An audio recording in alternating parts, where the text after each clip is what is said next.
Mas o governo nunca se posicionou também a favor, por exemplo, desse ponto do aborto que o senhor está falando. O governo não, o governo tem uma política pública do aborto legal, né? O Lula defendeu, inclusive num projeto meu, ela tem até 21ª semana, 4 meses e 3 semanas, para manter este aborto legal que existe hoje. Mas se ela não consegue, o senhor sabe como é o serviço de saúde no Brasil, às vezes ela não consegue o atendimento. Aí você vai ficar 4 meses e 3 semanas com a criança no seu ventre, sabendo que é fruto de aborto, sem resolver esse problema?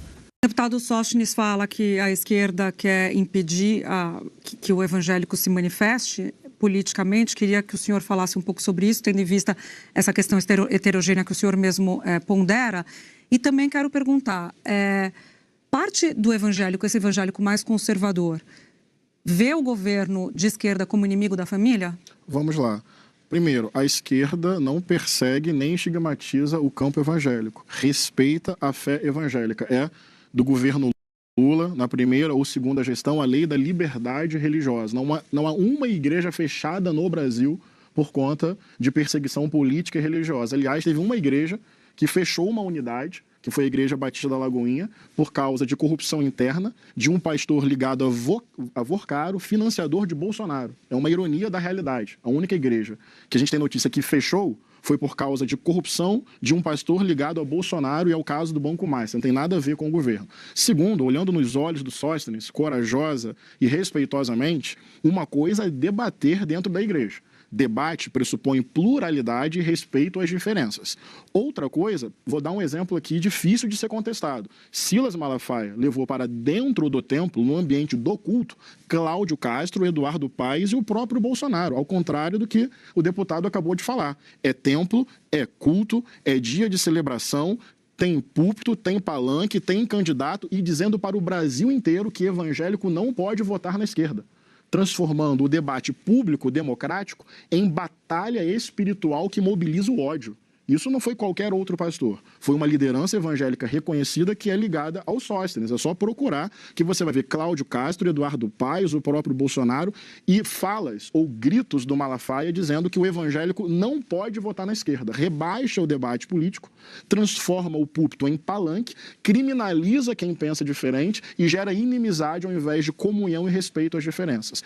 Eu acho que esse tipo de discurso tem realmente confundido o nosso povo, que eu quero respeitar e dialogar. Então, muitas vezes, o debate sobre família, de fato, há um viés que coloca na esquerda como se nós fôssemos contra a família. Por que nós somos contra a família? Eu devolveria essa pergunta.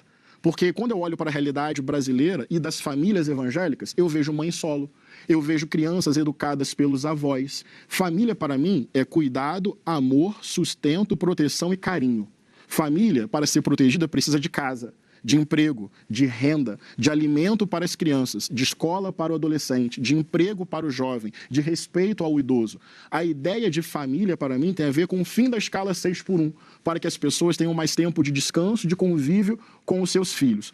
A ideia de família mobilizada pela direita, muitas vezes desconsidera que no próprio ambiente familiar, meninas são violentadas e mulheres são vítimas de violência sexual.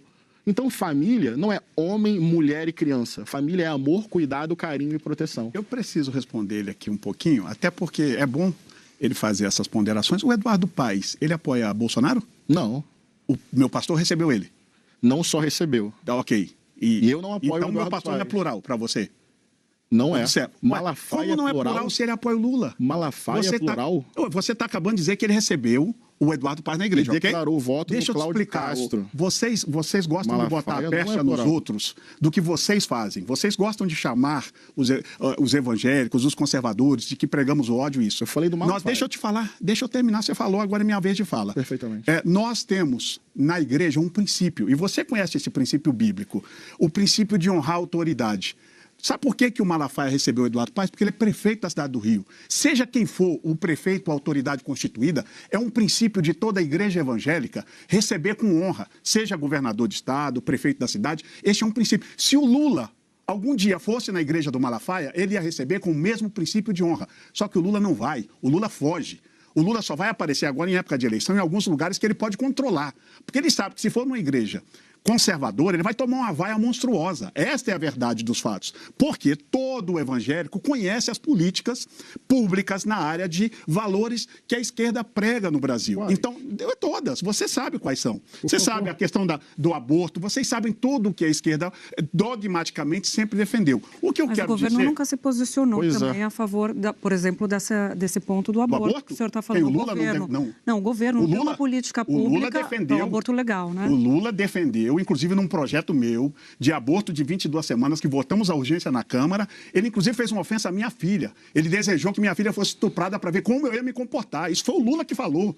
O Lula falou, gostaria de ver se a filha do deputado que entrou com o projeto fosse estuprado, qual seria o comportamento dele. Quando eu estou falando de aborto de 22 semanas, Júlia, 22 semanas é uma gestação de 5 meses. Se uma criança no ventre de 5 meses não é uma vida adulta, não é um ser humano já, é o quê? É um amontoado de carne dentro do ventre de uma mãe, 5 meses. Já está provado cientificamente que 5 meses uma criança pode ter vida, inclusive fora do útero materno, desde que tenha uma UTI. Então, assim, é claro as posições da esquerda com relação ao assunto de aborto e está nos estatutos. Pega o estatuto do PSOL, eu vou te mostrar no estatuto do PSOL o que eles defendem. A gente vai entrar nessa questão, só para colocar a bola no chão aqui.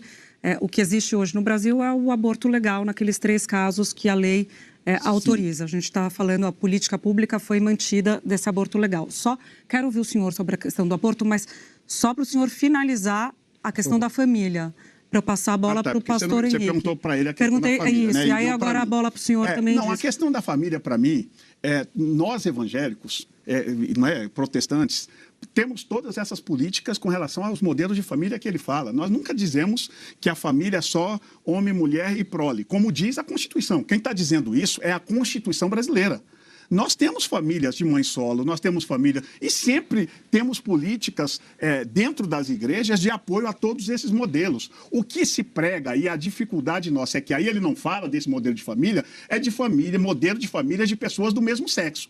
Aí é onde vem a afronta, que nós não temos nada com relação à opção sexual das pessoas. O que nós não queremos é que imponha que a igreja aceite um casamento de pessoas do mesmo sexo. A igreja não aceita isso por questão de dogma de fé. Mas você observa como o discurso é bem discreto, que neste assunto ele não tocou. Ele quis tocar de mãe solo, de avó disso, mas de casamento de pessoas do mesmo sexo, eles querem obrigar que a igreja reconheça esse tipo de união. E à luz da nossa fé, isso é pecado. Talvez não seja da fé dele, que é mesmo a minha, que é evangélico. Até gostaria de saber o que ele pensa disso. Existe diversidade no campo teológico sobre isso. Eu leio a Bíblia a partir da centralidade do Cristo e da primazia do amor. Onde há o amor, e não como sentimento, mas como ética, eu acredito que há a bênção de Deus. Mas aí é um debate teológico. Não cabe aqui. Okay. Tem pessoas aqui nos assistindo de diferentes religiões, sem religião, num país plural. O que nós defendemos é que, diante do Estado, o casamento civil entre pessoas do mesmo sexo seja garantido e respeitado. Até hoje, eu não conheço uma igreja que tenha sido obrigada a celebrar. Mas desde 2013, por uma decisão correta do STF, pelo princípio da dignidade da pessoa humana, neste país, pessoas do mesmo sexo, diante do Estado brasileiro, podem ter o seu casamento reconhecido. Que bom. Que bom. Mais do que união civil. Eu defendo o casamento, plenitude de direitos diante do Estado.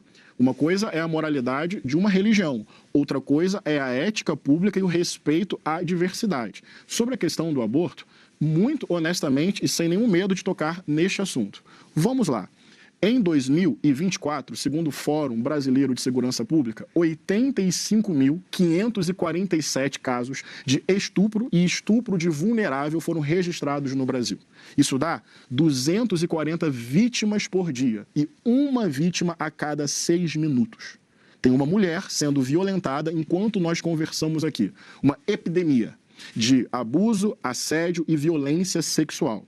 Isso não é número, é realidade, são pessoas de carne e osso. Vamos lá. Segundo o projeto que o Sóstenes apresentou, uma menina, até 14 anos de idade, vou pegar outro dado do Fórum Brasileiro de Segurança Pública, em 2023 foram quase 14 mil partos de meninas. Criança 14 é grávida, só lembra disso. Estupro de vulnerável. Tá. Bem, se essa menina busca o aborto legal previsto em lei, porque foi fruto de violência sexual, certo? E por ser menina, inclusive, incorre em risco de morte. Correto. Nós precisamos olhar para essa realidade, para essa menina. No que vocês estão propondo, quando essas meninas ou mulheres, independente da idade, vítima de violência sexual, vão buscar o aborto previsto em lei, vocês querem que isso não seja mais garantido? Não. Vocês querem que ela Até seja a 21ª tratada? semana. Vocês querem que ela seja tratada como criminosa? Só não pode Vocês querem que ela seja presa e no seu projeto inicial ela ficaria mais tempo presa do que o estuprador. Tá. Isso sequer foi adiante, porque ficou constrangedor para o Congresso, para a Câmara e para vocês. O que eu quero chamar a atenção é o seguinte: a atual legislação proibitiva diminui o número de abortos? Não diminui, objetivamente. O que acontece com as mulheres? Estigma, abandono, culpabilização. Muitas vão ao aborto ilegal e clandestino, especialmente as pobres. E sabe qual é o efeito final daquilo que pretende defender a vida? A morte destas mulheres. Portanto, não se trata de romantizar o aborto, mas de entender que a atual legislação, em muitos casos, ao invés de produzir o efeito vida, produz o efeito morte. Pode, o senhor, claro, eu preciso pode... só referendar, porque algumas informações que ele deu não são precisas. Tá, a gente... Bom, vamos lá, só para corrigir as informações sobre o meu projeto de lei, que como que a gente quer criminalizar todos os abortos, o que não é verdade. Se eu estou falando que até a 20ª, o meu projeto de lei é a partir da 22ª semana. Se teve um adolescente, uma adulta, quem for, uma mulher estuprada, ela tem até 21ª semana, 4 meses e 3 semanas, para manter este aborto legal que existe hoje. Mas se ela não consegue, o senhor sabe como é o serviço de saúde no Brasil? Às vezes ela não consegue o atendimento, né? Aí você vai ficar 4 meses e 3 semanas com a criança no seu ventre, sabendo que é fruto de aborto, sem resolver esse problema. Aí vai deixar aquela vida, porque para mim é vida desde a concepção, mas com 5 meses, por que tem que matar a criança? Se você pode dar luz e dar para adoção, é só pelo instinto de matar? Nossa. Não quer a criança? Porque você sabe que para fazer um aborto de uma criança de 22 semanas, ela vai ter que assassinar a criança e expelir o feto. Ela foi violentada sexualmente. Ok, deixa eu só explicar. Ela vai ter que expelir o feto. E por que tem que expelir morto? Dá para adoção, aquilo é uma vida, aquilo é um ser humano também. Mas a criança corre risco de vida também. Qual criança? A criança, quando abaixo de 14 anos, ela não tem nenhum corpo formado para dar luz. Ok, mas ela teve até essa época, ela vai ter que fazer um parto normal. Ela pode morrer, não, pode morrer também fazendo parto com a criança viva. Por que tem que matar o feto, ou o bebê neste caso? É que a criança até 14 anos, o corpo dela não está pronto para a gravidez.